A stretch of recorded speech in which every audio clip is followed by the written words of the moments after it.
Pemirsa, IMF belum lama mengeluarkan rilis data tingkat pengangguran di negara-negara ASEAN. Dari daftar tersebut, Indonesia menjadi negara dengan tingkat pengangguran tertinggi. Data ini mengungkapkan yang diungkap oleh IMF dalam laporan World Economic Outlook April 2024. IMF mendata tingkat pengangguran mendasarkan persentase angkatan kerah atau penduduk berusia 15 tahun ke atas yang sedang mencari pekerjaan. Artinya, angkatan kerja yang tidak mencari pekerjaan seperti mahasiswa atau ibu rumah tangga tidak masuk dalam data ini.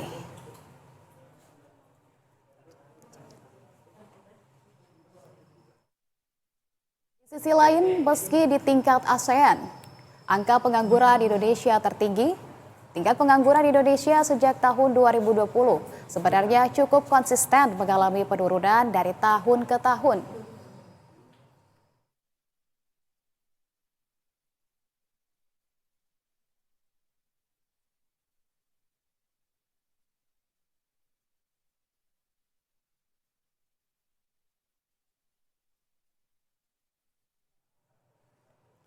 Dan pemirsa, untuk membahas terkait kenapa tingkat pengangguran di Indonesia masih tinggi, kita tanyakan langsung kepada Rifki, Human Research Expert di sana. Halo, selamat siang Mas Rifki. Selamat siang. Ya, Mas Rifki, ini yang pertama mungkin kita ingin sekali mengetahui terkait dengan yang sudah tadi kita jabarkan bahwa angka pengangguran turun dari tahun ke tahun, terutama di tahun 2020 di Indonesia ya. Namun tetap Indonesia menjadi yang tertinggi di ASEAN. Bagaimana tanggapan Mas Rifki terkait dengan hal ini? Kalau saya sih melihat ini sebagai imbas dari belum meratanya pembangunan di Indonesia ya Mbak ya. Sehingga jumlah lapangan pekerjaan yang tercipta itu belum cukup besar untuk bisa menyerap jumlah tenaga kerja yang ada di Indonesia. Karena ini bisa kita pahami kalau kita melihat bahwa kalau dibandingkan dengan negara lain di ASEAN ya, jumlah penduduk kita paling besar. Begitu juga dengan luasan geografis negara kita. Dan yang membuat tantangan ini semakin unik adalah kondisi geografis kita yang terdiri dari ribuan pulau itu tentu tidak mudah untuk pemerintah memeratakan pembangunan dan menstimulasi munculnya industri yang cukup banyak untuk dapat menyerap tenaga kerja yang ada di Indonesia. Jadi memang PR pemerintah masih banyak untuk bisa meratakan pembangunan supaya menstimulasi munculnya industri di berbagai daerah yang nantinya bisa menyerap tenaga kerja. Kurang lebih begitu, Mbak. Baik, artinya ini adalah merupakan dari penyerapan tenaga kerja yang masih kurang begitu di Indonesia. Tapi apa sebenarnya tantangan dari pekerjaan saat ini? Apakah dari sisi tempat bekerja yang tadi Anda sampaikan atau justru dari individunya juga ada keterkaitannya di sana, Mas Rifki? Betul, kalau saya melihatnya ada tantangan dari kedua belah pihak ya, ditambah juga dari sisi pemerintah. Tantangan yang pertama, yang paling besar sih sebenarnya terkait dengan kesesuaian kompetensi yang dibutuhkan. Kesesuaiannya artinya punya dan sesuai standar gitu ya. Seringkali orang mengklaim punya kompetensi tapi tidak ada alat uji untuk menentukan bahwa kompetensi sesuai standar. Jadi ini adalah tantangan terbesar. Nah, tantangan ini kalau kita lihat dari sisi pemberi kerja tentu seberapa mau mereka menerima kondisi ini. Artinya kalau mereka menerima, mereka harus memberikan pelatihan untuk meningkatkan dan menstandarisasi kompetensi pekerja ya.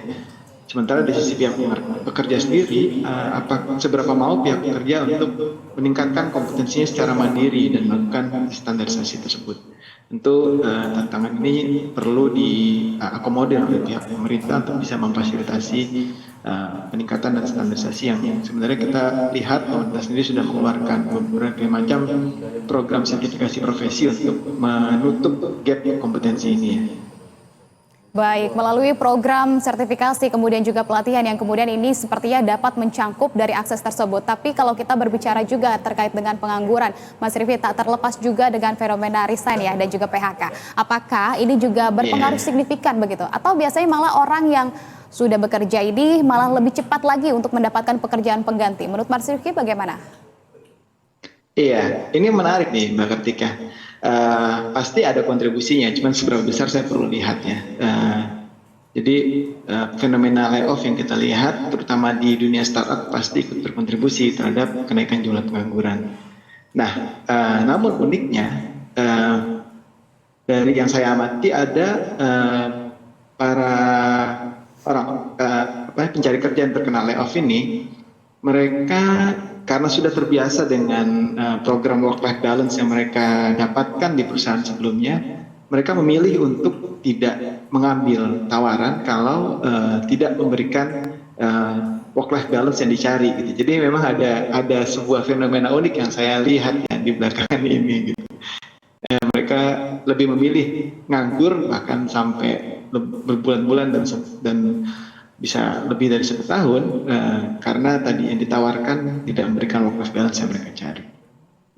Menarik ya Mas Rifki. Jadi bagaimana nih kira-kira? Mungkin boleh dong dikasih tips dan juga mungkin buat dari para pekerja yang akan menghadapi tantangan yang sudah tadi disampaikan oleh Mas Rifki seperti saat ini harus bagaimana nih mereka?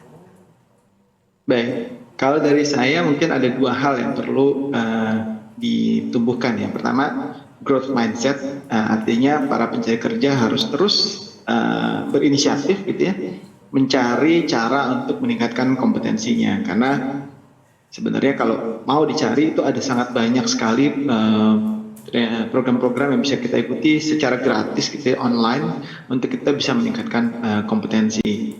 Kemudian juga harus fleksibel juga ya Mbak. Artinya kalau buat yang belum punya pengalaman, mungkin mereka harus fleksibel ikut program magang demi mencari pengalaman gitu ya, bukan mencari tambahan pemasukan gitu ya. Ya syukur-syukur kalau dapat tambahan pemasukan. Kemudian juga fleksibilitas ini juga perlu ditumbuhkan buat teman-teman yang tadi ya yang mencari work-life balance, karena ya pada akhirnya masalah ini tergantung prioritas hidup aja sih, kita mau mempertahankan idealisme mencari work-life balance atau kita mau menerima kenyataan bahwa nggak semua perusahaan menyediakan apa yang kita mau. Itu sih Mbak.